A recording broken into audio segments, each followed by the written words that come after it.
people Trump has picked for key positions so far. President-elect Donald Trump is starting to fill key posts in his second administration, putting an emphasis so far on aides and allies who were his strongest backers during the 2024 campaign. Here's a look at whom he has selected so far. William McGinley, White House counsel. Trump says William McGinley, a lawyer who has served in Trump's White House and in a key political role this year, will be his White House counsel. McGinley was White House cabinet secretary during Trump's first administration and was outside legal counsel for the Republican National Committee's election integrity effort during the 2024 campaign. In a statement, Trump called McGinley a smart and tenacious lawyer who will help me advance our America First agenda while fighting for election integrity and against the weaponization of law enforcement. John Ratcliffe, CIA Director. Trump has picked John Ratcliffe, a former Texas congressman who served as Director of National Intelligence during his first administration, to be Director of the Central Intelligence Agency in his next. Ratcliffe was Director of National Intelligence during the final year and a half of Trump's first term, leading the U.S. government's spy agencies during the coronavirus pandemic. I look forward to John being the first person ever to serve in both of our nation's highest intelligence positions, Trump said in a statement, calling him a fearless fighter for the constitutional rights of all Americans who would ensure the highest levels of national security and peace through strength. Stephen Witkoff, Special Envoy to the Middle East.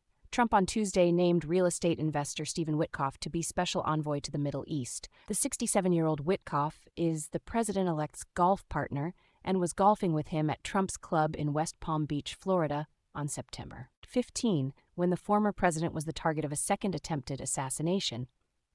Witkoff is a highly respected leader in business and philanthropy, Trump said of Witkoff in a statement. Steve will be an unrelenting voice for peace and make us all proud.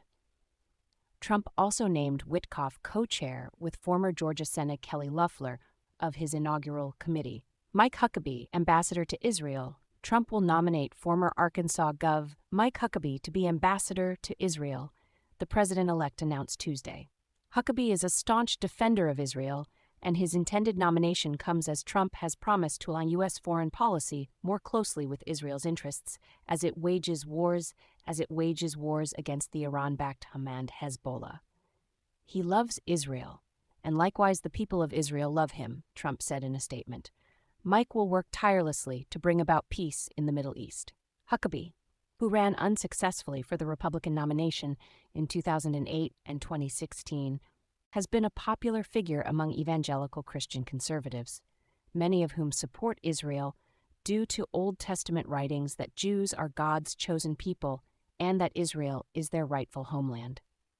Trump has been praised by some in this important Republican voting bloc for moving the U.S. Embassy in Israel from Tel Aviv to Jerusalem. Mike Waltz, National Security Advisor. Trump asked Waltz, a retired Army National Guard officer and war veteran, to be his national security advisor, Trump announced in a statement Tuesday. The move puts Waltz in the middle of national security crises, ranging from efforts to provide weapons to Ukraine and worries about the growing alliance between Russia and North Korea, to the persistent attacks in the Middle East by Iran proxies and the push for a ceasefire between Israel and Hamas and Hezbollah. Mike has been a strong champion of my America First foreign policy agenda, Trump's statement said, and will be a tremendous champion of our pursuit of peace through strength. Waltz is a 3-term GOP congressman from East Central Florida. He served multiple tours in Afghanistan and also worked in the Pentagon as a policy advisor when Donald Rumsfeld and Robert Gates were defense chiefs. He is considered hawkish on China and called for a U.S. boycott of the 2022 Winter Olympics in Beijing due to its involvement in the origin of COVID-19 and its mistreatment of the minority Muslim Uyghur population. Susie Wiles, Chief of Staff Wiles 67, was a senior advisor to Trump's 2024 presidential campaign and its de facto manager. Wiles has a background in Florida politics. She helped Ron DeSantis win his first race for Florida governor. 6 years later, she was key to Trump's defeat of him in the 2024 Republican primary. Weil's hire was Trump's first major decision as president-elect, and one that could be a defining test of his incoming administration, considering her close relationship with the president-elect. Wiles is said to have earned Trump's trust in part by guiding what was the most disciplined of Trump's 3 presidential campaigns. Wiles was able to help keep Trump on track as few others have, not by criticizing his impulses, but by winning his respect by demonstrating his success after taking her advice. Tom Homan, border czar Homan, 62, has been tasked with Trump's top priority of carrying out the largest deportation operation in the nation's history. Homan, who served under Trump in his first administration, leading U.S. Immigration and Customs Enforcement, was widely expected to be offered a position related to the border, an issue Trump made central to his campaign.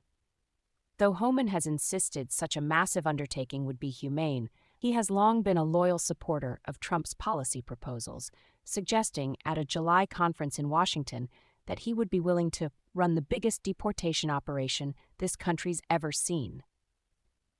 Democrats have criticized Homan for defending Trump's zero-tolerance policy on border crossings during his first administration, which led to the separation of thousands of parents and children seeking asylum at the border. Elise Stefanik, United Nations ambassadors. Stefanik is a representative from New York and one of Trump's staunchest defenders going back to his first impeachment. Elected to the House in 2014, Stefanik was selected by her GOP House colleagues as House Republican Conference Chair in 2021, when former Wyoming Rep. Liz Cheney was removed from the post after publicly criticizing Trump for falsely claiming he won the 2020 election. Stefanik, 40, has served in that role ever since as the third-ranking member of House leadership. Stefanik's questioning of university presidents over anti-Semitism on their campuses helped lead to 2 of those presidents resigning, further raising her national profile. If confirmed, she would represent American interests at the UN as Trump vows to end the war waged by Russia against Ukraine that began in 2022. He has also called for peace as Israel continues its offensive against Hamas in Gaza and its invasion of Lebanon to target Hezbollah.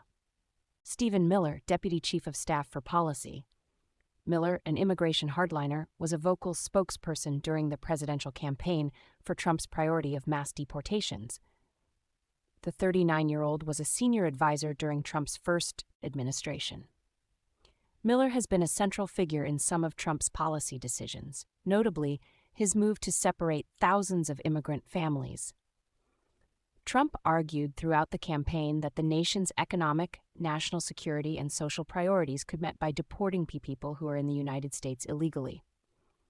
Since Trump left office in 2021, Miller has served as the president of America First Legal, an organization made up of former Trump advisors aimed at challenging the Biden administration, media companies, universities, and others over issues such as free speech and national security.